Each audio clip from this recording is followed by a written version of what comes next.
শহীদ প্ৰণাম তোমাক আজি এই খাৰী বাক্যৰে আৰম্ভ কৰিছোঁ কাৰণ বহুত দুখৰ বিষয় যে আমাৰ সকলোৰে মৰমৰ অসমৰ বা ভাৰতৰ আমাৰ হাৰ্টথ্ৰব জুবিন গাৰ্গ আৰু এই পৃথিৱীত নাই। তো সেইকাৰণে এই ভিডিঅ'টো লৈ আনিছোঁ আজি স্পেচিয়েলি তেওঁৰ কাৰণে আৰু একদম ইচ্ছা নাছিল ভিডিঅ'টো বনোৱাৰ, কিন্তু মানে তেওঁৰ শ্ৰদ্ধাৰ কাৰণে এই ভিডিঅ'টো বনাব লগা হ'ল। বাকী ক'ব কাৰণে ভাষা নাই, মোৰ শব্দ পোৱা নাই। এইটোৱে মানে কি ক'ম, মানে এনেকুৱা ধৰণৰ কথা ক'ব লাগিব বুলি ভাবা নাছিলোঁ জীৱনটো। বহুতেই সোনকালে পালোঁ আৰু বহুত কম বয়সতে আমি ইমান বয়সত মানে নোহোৱা বুলি ভবা নাছিলোঁ। আমাৰ অসমৰ গুৰি নোহোৱা হৈ গ'ল। মাত্ৰ 52 বছৰ বয়স হৈছিল তেওঁৰ। তো তেওঁৰ যিখিনি কলা আমাৰ সংস্কৃতিৰ কাৰণে যিখিনি অৱদান তেওঁৰ সংগীত জগতৰ কাৰণে আৰু চিনেমা জগতৰ কাৰণে, সেইখিনি সদায় চিৰযুগমীয়া হৈ থাকিব। কোনেও সেই বস্তুখিনি ৰিপ্লেচ কৰিব নোৱাৰে। যিটো সপোন আছিল তেখেতৰ অসমীয়া চিনেমাক লৈ কিনে বা অসমীয়া কালচাৰক লৈ কিনে, মানে কষ্ট কৰিলে বহুতখিনি লাগি আছিল। মানে বিশ্ব দৰবাৰত নিয়া বা গোটেই ইণ্ডিয়াত অসমীয়া মুভি নিয়া কিছুখিনি সক্ষম হৈছিল, ৰেকৰ্ডো আনিছিল বহুতখিনি। তেখেতৰ পৰাই আমি বহুতখিনি অসমীয়া মুভি নতুন মানে ৰেকৰ্ড দেখা পাইছিলোঁ।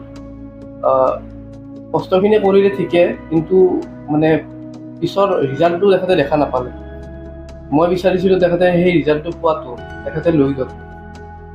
তথাপিও তেওঁ সেই সোণালী যুগৰ আৰম্ভণিখিনি দেখিছে, ন' ডাউট। মানে অসমীয়া চিনেমা জগতৰ মিছন চাইনাৰে আৰম্ভ কৰিছিল তেওঁ, যি চিনেমা জগতৰ আৰম্ভণি, মানে কামবেক অফ আছামিজ চিনেমা এৰা। তাৰপিছত চিকাৰ কৰিলে, কাঞ্চনজংঘা কৰিলে, ডক্টৰ বেজবৰুৱা 2 কৰিলে, কেইবাখনো আৰু আহিবলগীয়াও কেইবাখন চিনেমা আছিল। ৰৈ ৰৈ বিনালে, তাৰে ওপৰত আমি আপডেট দিছোঁ, মায়া 8.8। এতিয়া সেই আহিবলগীয়া চিনেমা কেইখনৰ কি হ'ব সেইটো অনিশ্চয়তাত এটা আছে। বাকী সেইটোৱে, বেছি ক'ব লগা নাই। আজি আৱেগিক, আমিও বহুত আৱেগিক হৈ পৰিছোঁ। খালি কেইটামান ৰিকুৱেষ্ট আছে। কালি যেতিয়া জুবিনদাৰ নচৰদে বুলি ক'ব বেয়া লাগিছে, যেতিয়া আহি পাব গুৱাহাটী বা অসম, চবে যেতিয়া চাকি দিয়ে ঘৰৰ সন্মুখত, এইটো আপোনালোকক আমি অনুৰোধ জনাইছোঁ। অনুৰোধহে কৰিব পাৰোঁ, আমিতো কাকো সেই কৰিব নোৱাৰোঁ, যে সকলোৱে যাতে মানে চাকি জ্বলাই, এগছি চাকি হ'লেও যাতে জ্বলাই তেওঁৰ আত্মা শান্তি গোটেই আছে ক'ত থাকক। তো এয়াই, এই লেজেণ্ড গৰাকীক আমি এনেদৰে বিদায় দিব লগা হ'ল।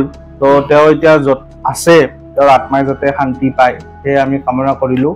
আৰু হয়তো এনেকুৱা আৰু আমাৰ মাজত অসমীয়া জগতত, অসমৰ কাৰণে বা ভাৰতবৰ্ষৰ কাৰণে লেজেণ্ড আৰু দুনাই নাহে। আমাৰ ঘূৰি উঠি গ'ল অসমীয়া জাতিটোক তেওঁ ভালকে ধৰি লৈছিল, মানে ধৰি কিনে চলিছিল। এইখিনিয়ে বিশেষ মানে বেছিকে ক'ব নোৱাৰোঁ আৰু ক'ব মনো নাই। এই ভিডিঅ'টোত এইখিনিয়ে আৰু, কাৰণ এতিয়া কালি আনিব তেওঁক। তো কালিলৈ আৰু কি হয় এইবিলাক আমি চাপাই থাকিম নিউজ চেনেলত, আপোনালোকেও গম পাই থাকিব। এই ভিডিঅ'টো স্পেচিয়েলি তেওঁৰ কাৰণে আৰু। That's it, thank U.